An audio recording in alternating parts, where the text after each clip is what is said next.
Hello, welcome to my YouTube channel. I am Caro and I'm glad you're here. Thank you for spending some time with me today. Today is all about texture. I'm sharing a lesser known way to create texture on paper that you can use on your cards or in art journals. What you'll need is some watercolor paper. I'm using thinner watercolor paper, not a 300 GMS, because with the treatment you're adding another layer and I still want to be able to die cut from that paper. You will also need some tissue paper. The tissue paper should be larger than your watercolor paper, so larger than the sheet of watercolor paper that you're using. As you can see here, I have crumbled up the tissue paper. I want to be able to create some creases and some folds on my paper. We also need a medium of some kind that will act as our glue. So you can use some gel medium, multi-medium matte, or whatever you have. I personally will use Distress Texture Paste Sparkle. It's a translucent glossy paste and it has a little bit of sparkly specks in it. So it's not for the sparkling that I chose it. I chose it because it is what I have on hand and it works for this. But you can use any kind of medium that you have. You also need either a small spatula, a palette knife, or even an old brush would work.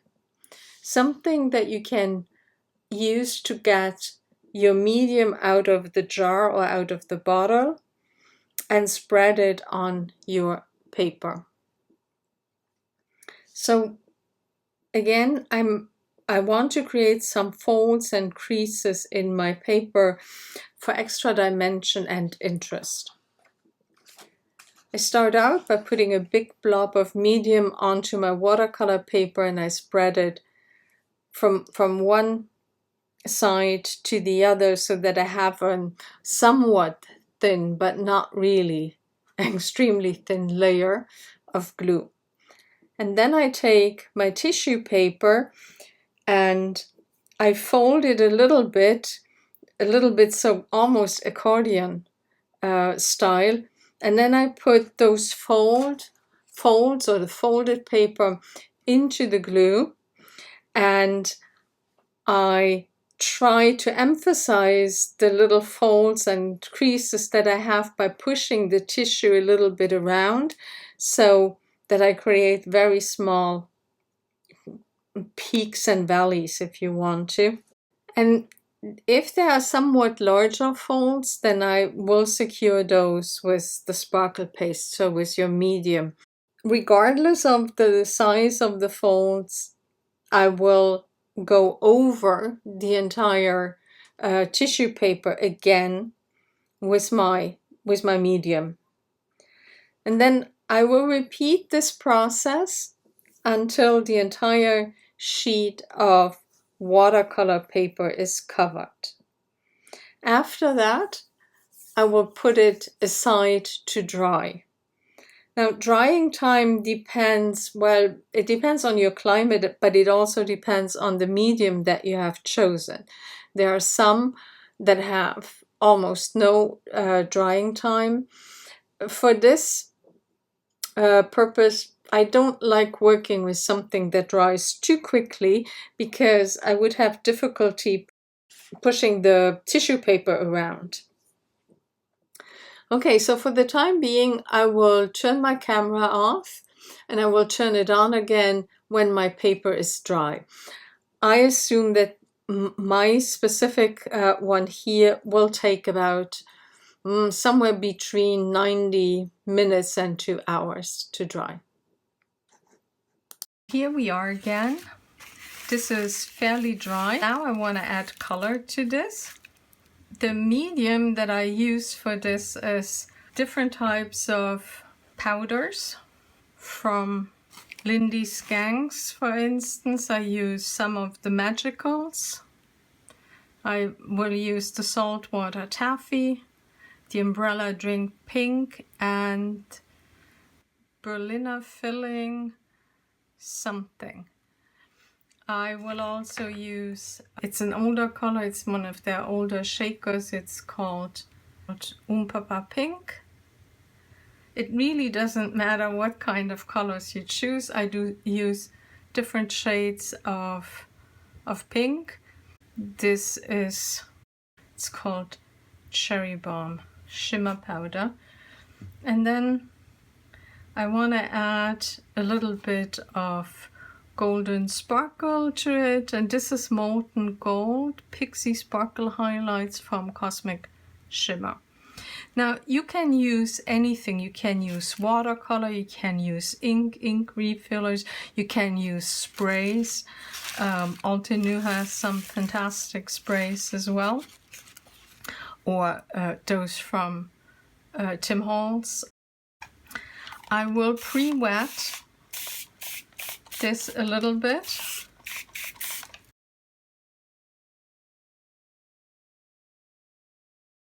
I will start off with some of the lighter colors. So this Papa Pink here, we'll put it all over here on the bottom of the page. And then the other light one that I have is Saltwater Taffy. It's a very different kind of pink. It's a little bit more of a cooler pink, whereas the Papa is a warmer one. It has some yellow undertones.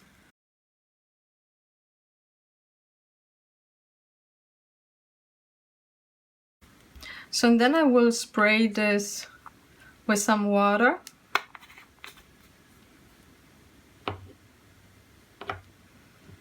To make sure that the pigments do indeed turn into color. And I take a brush to move the pigments around.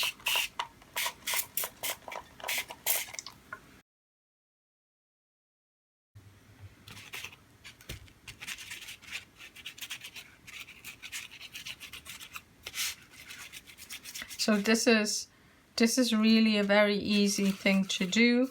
Everybody can do that. You don't need to have any specific talents to just put paint down willy-nilly wherever you want to have it, and making sure that you choose a color, or you choose colors and use of colors that you really enjoy working with. And you can probably see that there's still some very light spots and some white spots. So I want to add a little bit of that Cherry Bomb to this. This is a more intense color.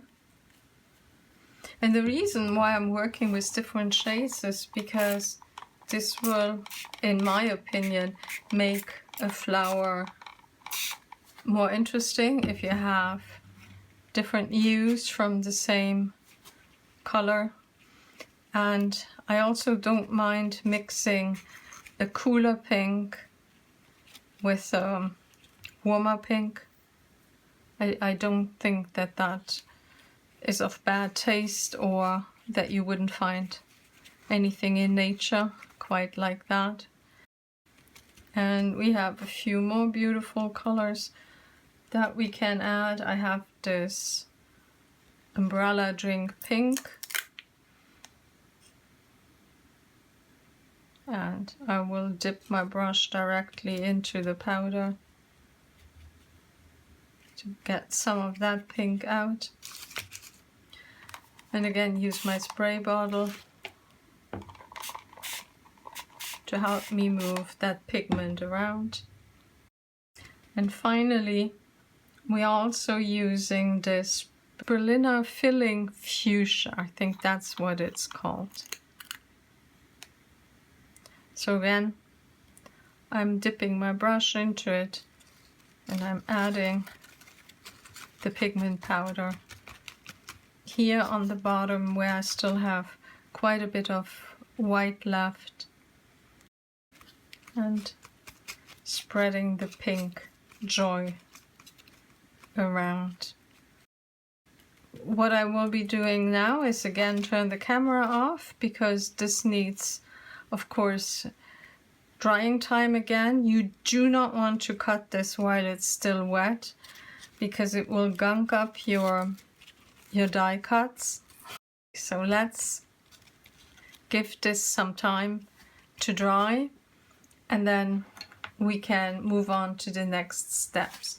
Before I turn the camera off though, I wanted to show you something else, and this is again some tissue paper. And just like before, when we put this onto some watercolor cardstock, you can do this with tissue paper that you have colored already. So you don't have to do the second step here. As a second step, you can also do your coloring beforehand and then, you know, put it onto your piece of cardstock, you know, multi-medium cardstock or multimedia cardstock or watercolor cardstock. You can actually do the coloring beforehand and then put it on. And this is exactly what I will do with this piece, but I will not ask you to watch me do that. So here we are again, and my paper has dried, and we will be able to use it now. So you can see, I think, all of the texture on here. And this is the pink one, and this one here is the green one. And I will put the green one to the side for now. And from the pink one, I will actually cut off these fuzzy bits so that we can make use of it in the die cutting machine.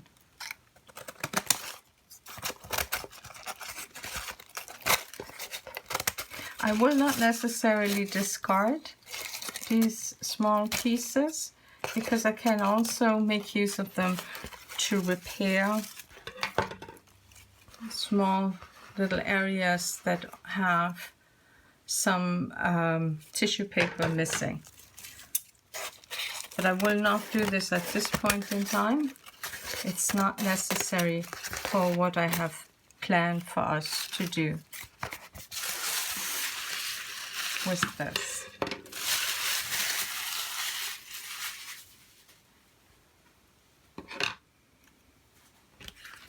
What I will do is cut this so that I can die cut some florals from it. I will be using this particular die set, the Sulfur Cosmos layering die set, to cut out some flowers from this paper. Since I assume that all of you know how to die cut, I am not going to show the die cutting. I will just share one of the flowers with you, show you what it looks like when it comes out of the die cutter. Now these flowers do not necessarily have all of the texture that they had before the die cutting, but what you can see is the variation in color. It depends on the die cut whether or not you see the texture, and we will see that as well. Another thing that you might or might not notice when I show this to you, there is a 3 embossed in this cut, because as you know, Altenews keyhole system actually numbers the pieces. However, with the texture, these numbers are not as visible, well, as they usually are, is what I would like to say. So if you have trouble seeing that, you might want to lay out your pieces in the order of the number. This one is number 1, this is number 2, this is number 3. Here I have number 4, the last one, and then the tiny one that actually will cover the number 5 on this last piece, and then the middle piece. I know you've seen this from many crafters a number of times, meaning you don't necessarily need me to show this, but I will demonstrate some of the pieces.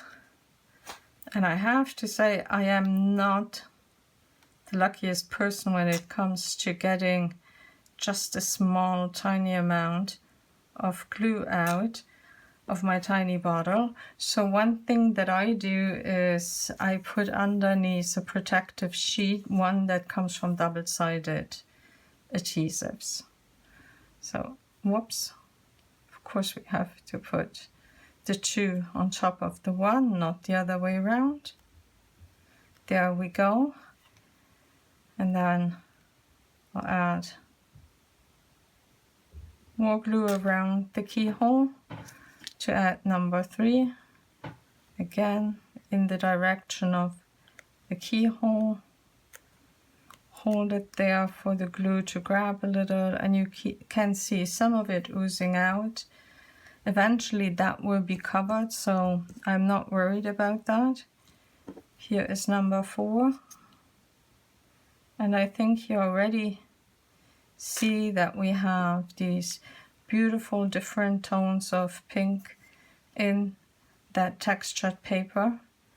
And at this point, this might be more of a visual texture than a tactile one, but then again, these flowers also have tactile texture from these little ridges that are embossed into the petals.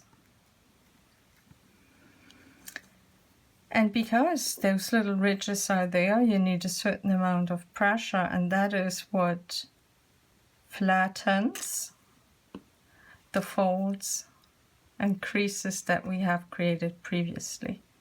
But that's okay, because we will nonetheless get a lot of texture on this card that we are creating. And you will see how, oops, this one hadn't adhered properly yet, so let's give it a hold. And here, where you can see that little round, that's where this round shaped petal fits. When I was die cutting, I was making sure that that little petal had a different color, not a different color, sorry, a different value of the pink, so that it would stand out among these petals, the one that it is glued to and the one that is underneath it, so that you can actually see this illusion of a folded petal. And then so this is the piece that goes into the middle, and there is also one that has the keyhole that you can put in first, so that you can see exactly what direction you put the middle piece on. However, I have to say, I find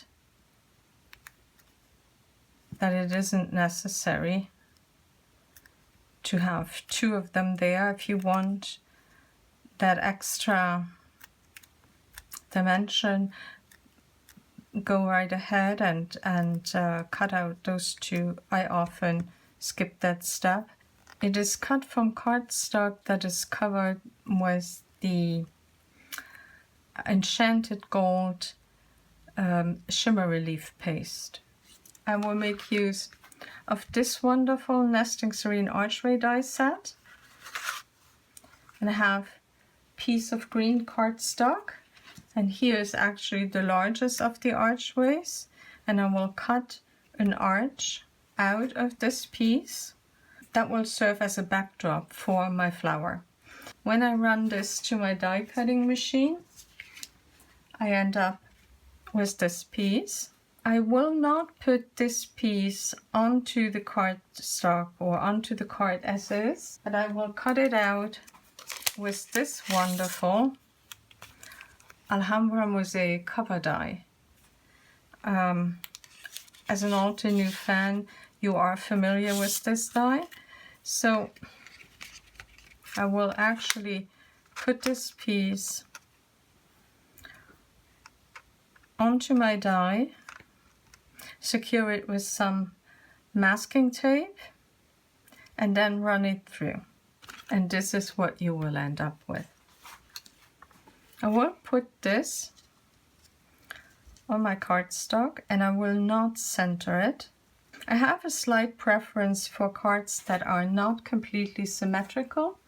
I like the tension that the design provides if something is slightly off if you want to. But in this case, for me, I think the slightly off part is a positive. So next, I also want to cut something from the green paper that we created. And here is a smaller piece.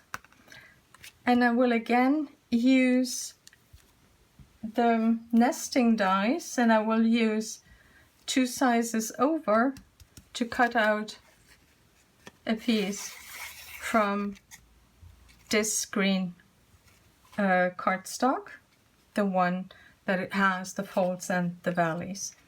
And when I cut it out, and this is what I get. Here you can see that a lot of the tactile texture is still intact. So you have the visual, but also the tactile texture. And I will layer these two together. However, we don't have to stop at that texture. We can also, if we are so inclined, put it in an embossing folder. And here's the embossing folder, Leafy Splendor, that I have tried this with. Putting this through the embossing folder results in this wonderful die cut. And you can see we still have the tactile texture from the folds and the peaks, and we also have the tactile texture from the embossing. So it's a nice way to combine the two. So it is completely up to you whether you want to stop here or whether you want to take it a step further. For our example today, we are going to take it a step further and use this piece.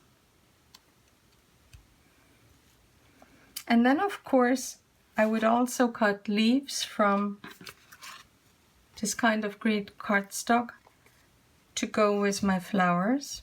However, in this case, I didn't need to do that because I still have some leaves left over from a previous die cutting session. Here are a few of them.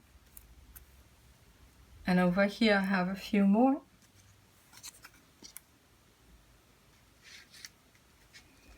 And they're also coming from an Altenew die set from one of the flowers, but they're not from the Sulfur Cosmos, the one that I'm using, the flower that I'm using here. They're from another one, another set, and I am so sorry, but at this point, I'm not really able to tell you which one they are coming from. The reason why I thought it was okay to use other leaves, well, I wanted to show that you can mix and match your sets. You don't have to use the flowers and the leaves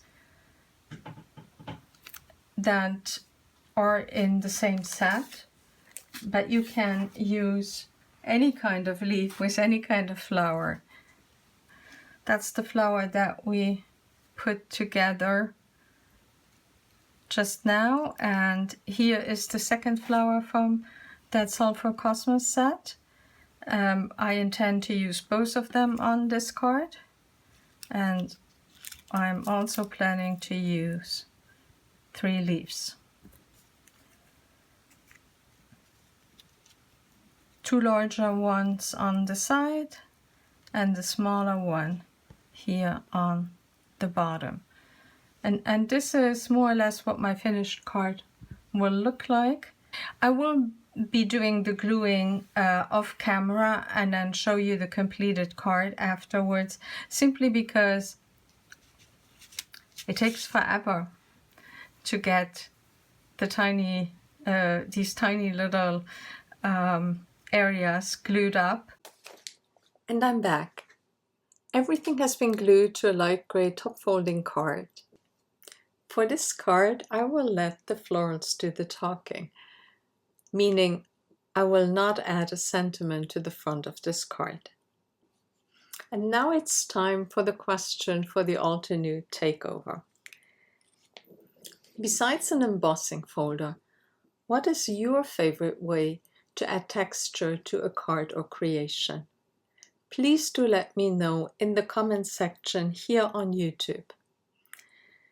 If you do this before August 22nd of this year, you will earn 1 entry to the draw of a $15 gift card to the Altenew store. Thank you so much for spending all this time with me today. I hope you'll try this technique that I've been enjoying for years. Tomorrow, I plan to share another way of adding texture to your cards. I hope you will join me again. Thanks again. Bye.